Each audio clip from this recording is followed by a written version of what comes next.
हमारी जिम्मेदारी डायल 112 किस तरीके से वर्क कर रही है और कितने लोग अभी जो हैं वो कार्यरत हैं सेवा में? हमारे यहाँ पे जैसे आप जहाँ खड़े हैं ये है कॉल टेकर रूम। ये emergency response system that is dial 112 का एक हिस्सा है।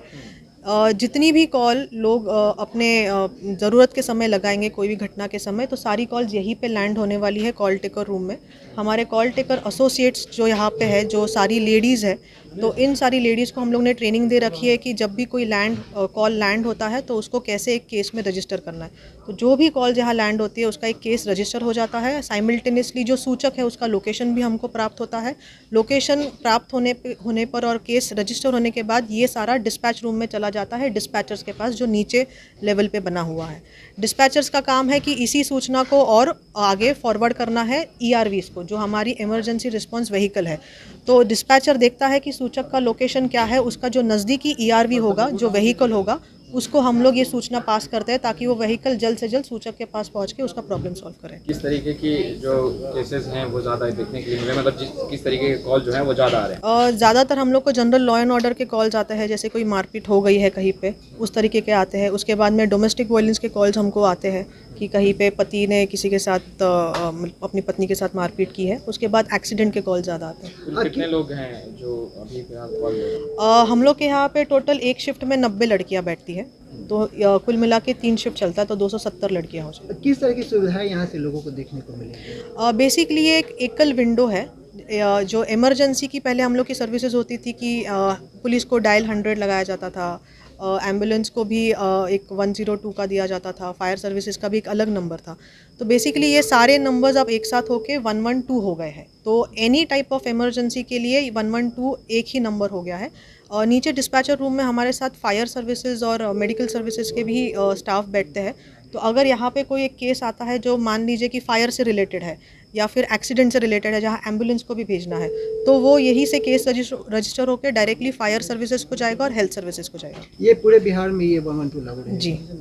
अगर देखा जाए तो क्या टाइम लगना चाहिए एक आदमी को रिस्पांस मिलने में? हम लोग इमरजेंसी रिस्पांस है तो हम लोग क्विकेस्ट वे में उसको सहायता पहुंचाने के लिए कोशिश करते हैं। जैसे कॉल टेकर्स के द्वारा 3 मिनट लगाया जाता है मिनिमम बोलिए, मैक्सिमम बोलिए, कि 3 मिनट के ऊपर ये लोग नहीं लगाते। यहाँ से कॉल केस रजिस्टर होकर नीचे आता है, नीचे भी मिनिमम मैक्सिमम 3-4 मिनट में कॉल इमीडिएटली हम लोग ईआरवी को भेजते हैं।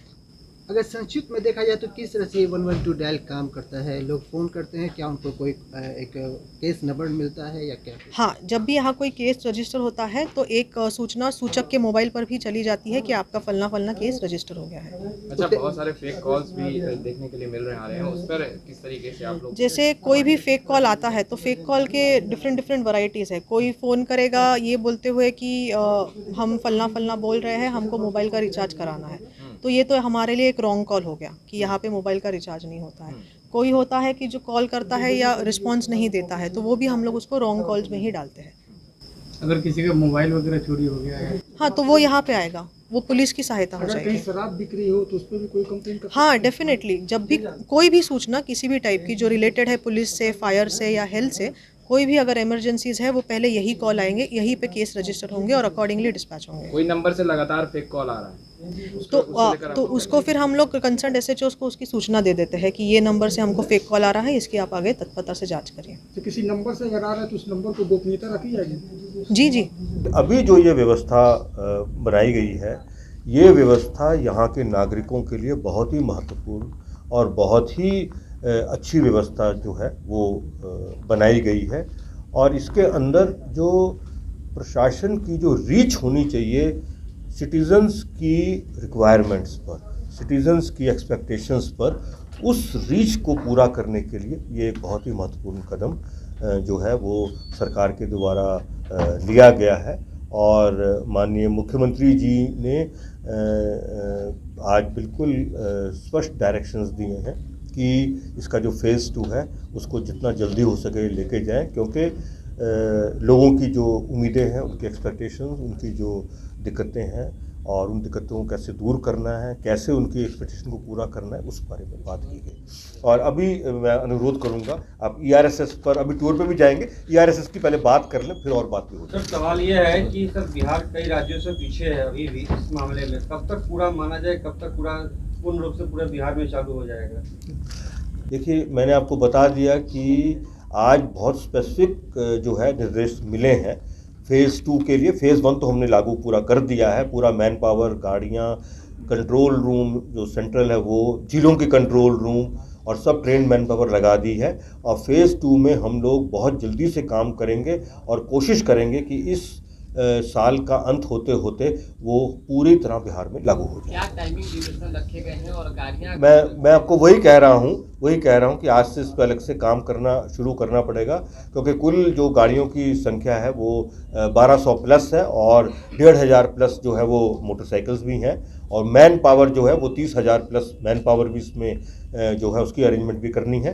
तो कुल मिला जुला करके जो व्यवस्थाएं हैं, जितना भी हमने काम कर लिया है, उसको जो द्वितीय चरण है उसको बहुत तेज़ी से काम पे लग के और इस साल के अंत होने से पहले पहले हर हालत में पूरे बिहार में हम लोग लागू कर देंगे। सवाल है सर, इस पे जो भी पुलिसकर्मी है ऑफिशियल है, क्या विशेष ट्रेनिंग दी गई है? हाँ, बिल्कुल इन सब लोगों को विशेष ट्रेनिंग दी गई है और इनकी ट्रेनिंग लगातार जो है अभी भी चल रही है, क्योंकि उद्देश्य क्या है? उद्देश्य ये है कि जो प्रथम रिस्पॉन्स है उस समय जो विक्टिम है वो ट्रॉमा में होता है, तो उससे बहुत सहानुभूतिपूर्वक बात करना, उसकी समस्या को समझना, उसकी मनस्थिति को समझना और उसके बाद जो उसकी उम्मीदें हैं उसको उसी कम से कम समय में पूरा करना, उसके लिए इन सब लोगों को बहुत स्ट्रॉन्ग ट्रेनिंग दी गई है और आगे भी ट्रेनिंग दी जाएगी। गाड़ी में सर कितने पुलिसकर्मी होंगे? मैं बता रहा हूँ, अभी जो व्यवस्था है वो ये है कि ड्राइवर के अलावा एक पदाधिकारी और 2 अन्य जवान होंगे और उसके अंदर और भी गाड़ी में अरेंजमेंट है, फर्स्ट एड बॉक्स है, कैरी करने के लिए स्ट्रेचर वगैरह, वो सब चीज़ें जो हैं वो और जो फोल्डेबल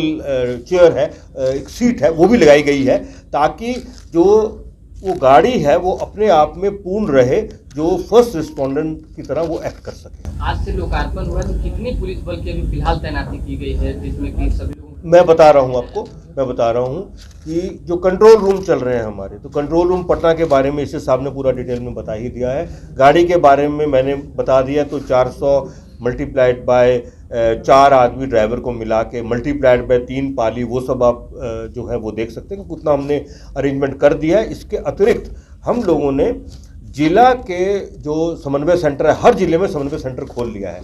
तो ये जो समन्वय सेंटर जिला के हैं और जो सेंट्रल कंट्रोल रूम है, ये तो पूरे प्रोजेक्ट के लिए हो चुका, एक ही बारे में पूरे प्रोजेक्ट के लिए हो चुका।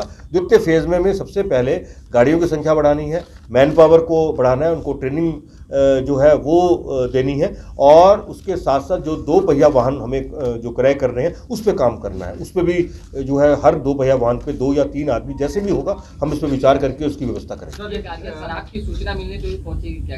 काफ़ी आपको मैं कह रहा हूँ कि ये क्या मैं नागरिक नहीं हूँ बिहार का, जब मैं नागरिक वर्ड इस्तेमाल कर रहा हूँ सभी के लिए हो, और इमरजेंसी के लिए कोई भी जो कॉल है उसमें तो वो करेंगे ना। आप अभी भी ट्राई कर सकते हैं, 112 दबाइए ना, सब वेरीफाई हो जाएगा। देखिए, आप कहेंगे तो गाड़ी आ सकती है यहाँ पर भी।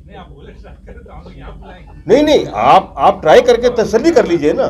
देखिए पुलिस की अन्य व्यवस्था भी चलती रहेगी, ये नहीं कि पूरी अच्छा, मैं सवाल आपका समझ नहीं पाया, मुझे दोबारा से बोल दीजिए एक बार सवाल। एक मिनट। शराब मामले में सूचना देता है पुलिस को, 112 पे कॉल करता है, तो क्या इसमें गाड़ी वहाँ पहुँचेगी शराब? नहीं, मैं आपको बता रहा हूँ।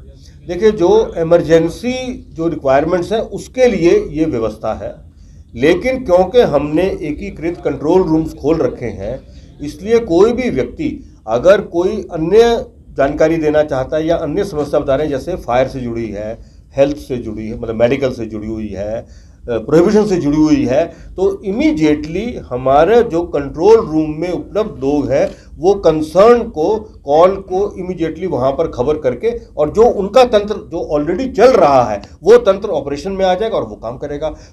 जो सूचना है वो डायरेक्टली उस तंत्र को भी दी जा सकती है और हमारे इस कंट्रोल रूम के माध्यम से 112 के माध्यम से भी उनको दी जा सकती है। सर, इससे अलग से सवाल है सर कि एक मिनट अभी सब कर, ये सेकंड फेज जो है वो इस साल के लास्ट तक हो जाएगा, हाँ, पूरा स्टेट कवर हो जाएगा? हाँ, पूरी स्टेट कवर हो जाएगी।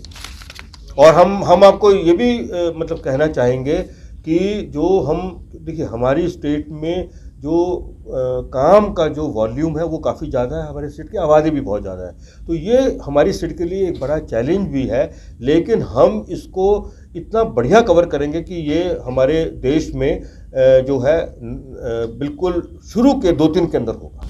सर एवरेज जो समय होगा वो 20 से 22 मिनट का हम लोग नहीं, वो तो अभी है ना, हम इसको और रिड्यूस करने की कोशिश करेंगे ना, क्योंकि हमारे जो तंत्र है, हमारे जो एग्जिस्टिंग तंत्र है वो भी तो ऑपरेट करेंगे ना। ये सब व्यवस्था ये तो ओवर एंड अबव एग्जिस्टिंग तंत्र के हैं। सर आरा में 2 समुदाय के बीच सर इस पे सुनिए ना, अभी हम ये रास्ते पे बात करें, इस पर अलग से बात कर लेंगे। और मैं आपको बताता हूँ, मैं आपको चीज़ क्लियर करता हूँ। देखिए, मैं आपको उदाहरण देता हूँ उत्तर प्रदेश का, उससे आपको पिक्चर और क्लियर होगी। उत्तर प्रदेश में ये जो सिस्टम है, ये सबसे पहले और सबसे वृहद पैमाने पे लागू किया गया। उत्तर प्रदेश के अंदर जो व्यवस्था है, वो व्यवस्था के फलस्वरूप 80% जो फर्स्ट रिस्पोंडेंट के काम हैं, वो यही ERV पूरी कर देती है। तो ये सामाजिक परिवेश पे भी निर्भर करता है बहुत हद तक। तो 80% तो वो ERV व्हीकल का काम कर देती है, और 20% जो काम है, वह 20% काम फिर वो थाना या उससे वरीय पदाधिकारियों के लिए जाता है। तो इससे आप कुछ मैच करके देख सकते हैं कि बिहार की जो व्यवस्था है, मोटा मोटा वो भी इसी तरह से कुछ चलेगी। हम लोग कोशिश करेंगे कि ERV जो है वो अधिक से अधिक इफेक्टिव हो, और उसके बाद हमारे थाना, सर्कल, सब डिवीजन ऑफिसर्स और डिस्ट्रिक्ट ऑफिसर्स तो अवेलेबल रहेंगे। इस सिस्टम में एस्केलेशन का भी प्रावधान किया गया है। अगर ज़्यादा सीरियस या ज़्यादा ग्रेविटी का अगर कोई क्राइम है या कुछ इंसिडेंट है, तो इमीडिएटली थाने को, इवन SP साहब तक इंफॉर्मेशन यहीं से चला जाएगा, ताकि कोई भी लेवल को आवश्यकता हो कवर कर सके। और एक बस आखिरी सेंटेंस जो है वो ज़रूर बोलूँगा मैं। आप लोगों ने देखा होगा पिछले 25 दिनों से जो भी स्थिति प्रिवेल कर रही है, कभी कभार उसके अंदर तनाव की बात भी आई, कुछ स्टेट्स में इंसिडेंट्स भी हुए, लेकिन हमारी स्टेट के अंदर पूर्ण रूप से शांति है। और कम्युनल फ्रंट पर हमारी पुलिस, हमारा प्रशासन हमेशा से एक्सीलेंट काम करता है और आगे भी एक्सीलेंट काम करेगा। क्या आरा में फोर्सेस लगाया गया है या कुछ जैसे आप लोग वो हम लोग जो है एडिशनलिटी यहाँ से भेज के वो सब काम हम लोग कर रहे हैं, क्योंकि हमें और जगह भी कुछ करना पड़ा है, वो शायद अभी जानकारी आपको नहीं है या मिल जाएगी, तो हम लगातार काम कर रहे हैं। बस इतना ही कहूँगा। सर जुड़ा हुआ सवाल है। आप लगातार अपडेट हो रहे हैं, बिहार पुलिस की तारीफ भी हो रही है, लेकिन खास तौर पर पटना में ही देखा जाता है, पुलिस हेडक्वार्टर के सामने भी इंक्रोचमेंट है, कई सारे जो महत्वपूर्ण इलाके इंक्रोचमेंट है। पुलिस को जिम्मेदारी जो निभानी चाहिए, कहीं ना कहीं थोड़ा सा उसमें सर्वर एक्टिव होने की। देखिए, ऐसा है ना, एनक्रोचमेंट, एक मिनट, ऐसा है, एक प्रशासनिक व्यवस्था बनी हुई है यहाँ पर। अब एनक्रोचमेंट हटाना केवल पुलिस का काम नहीं है, इसके अंदर मिल बांट करके काम होता है। जो और डिपार्टमेंट्स हैं उनके साथ कोऑर्डिनेशन चाहिए तो काम होगा। शायद आप लोग जो है वो पुलिस से उम्मीदें कोई ज़रूरत से ज़्यादा मतलब पाल के रखे हुए हैं। का मतलब ये है कि अन्य प्रशासनिक व्यवस्था आपको सहयोग नहीं कर। नहीं, ये हमने नहीं कहा। आप हमारी बातों को तोड़ मोड़ के प्रयास ना करें कृपया। मैं बहुत साफ बात कह रहा हूँ ना, मैं कोई वो उस तरह की बात नहीं कर रहा हूँ। अरे बिना मजिस्ट्रेट के एनक्रोचमेंट हटती नहीं है, ये बात आप भी जानते हैं। नहीं, ये मैंने नहीं कहा नहीं मिल रहा, मैंने कहा कि सब डिपार्टमेंट्स को तालमेल बिठा के काम करने की बात है, वो हम कर देंगे। देखिए सर, जाम की समस्या बनी हुई है सर, जो पुल वगैरह सर काफी बन रहा है, सरकार सर काम कर रहे हैं, लेकिन जब पुल स्टेशन की ही बात ले लीजिए सर, अब तो जाम की समस्या वहाँ बनी रह रही है सर, कोई देखने वाला नहीं रहता। ऐसे में क्या कुछ सिस्टम है आपका? देखिए, मैं इसमें बस इतना ही कहूँगा, जो ट्रैफिक का अरेंजमेंट है वो हम पहले की अपेक्षा में और अच्छा हम लोगों ने किया है, लेकिन जाम की समस्या या और भी चीज़ें, इसमें इंफ्रास्ट्रक्चर के कुछ बॉटलनेक्स भी रहते हैं, इस पर अभी हम यहाँ चर्चा नहीं करेंगे। इसीलिए मैंने आपको 2 जनरलाइज स्टेटमेंट दिया, एक कम्युनल सिचुएशन के बारे में और एक जो अन्य डिपार्टमेंट्स के साथ कोऑर्डिनेशन की ज़रूरत के आधार पर जो काम करने हैं उसकी बात कह रहे हैं। अभी भी तो सब कोऑर्डिनेशन से काम हो ही रहा है, इसमें कहीं कोई कमी तो रखी नहीं गई। चलिए सर, एक अंतिम सवाल सर, कि प्रमोशन रुका हुआ है सर, जिस वजह से कहीं ना कहीं पुलिस कर्मियों की कमी महसूस हो रही है, आप लोग संविदा पे बहाल करने की बात हो रही है, खबरें ये भी मिल रही है सर कि आपके पास आवेदन नहीं आ रहा है, क्या कहेंगे? नहीं, हमारे पास बहुत आवेदन आ रहे हैं, पहली बात तो मैं ये कहूँगा। दूसरा बात मैं ये भी कहूँगा कि देखो, जो लोग जो है संविदा पर आएंगे, पुलिस के अंदर इतने ज़्यादा तरह के काम करने को रहते हैं कि हम सही आदमी को सही काम पे लगा देंगे। तो कितने से बहालियाँ निकाल रही है, क्या कुछ है सर? अभी जो है, अभी एप्लीकेशंस कॉल फॉर की गई हैं, और जो एप्लीकेशंस जो आएंगी और उसमें सरकार ने व्यवस्था भी कर दी है कि संविदा पर कैसे काम करना है, वो हम लोग काम कर लेंगे, वो आपको देखने को मिल जाएगा। अभी प्रक्रिया में चल रहा है। एक सवाल गाड़ियाँ आई हैं, उसमें से ये जो अभी उपद्रव हुआ अग्निवीर वाला पुल के उसमें कुछ गाड़ियां डैमेज हो गई, उसका क्या रिप्लेसमेंट कर? वो मैं आज इस वक्त इसका उत्तर नहीं दे पाऊंगा, क्योंकि मुझे देखना पड़ेगा कि कौन गाड़ी कितनी गाड़ी डैमेज हुई है, और वो तो रिप्लेसमेंट होगा गाड़ी का या रिपेयर होगी, दोनों काम करने वो। चलिए, को क्या आपके विभाग में कहीं कोई स्थान मिलेगा? ये तो पॉलिसी इशू है ना, इसमें पुलिस डिपार्टमेंट को कुछ कहना नहीं है, ये तो पॉलिसी इशू है भाई।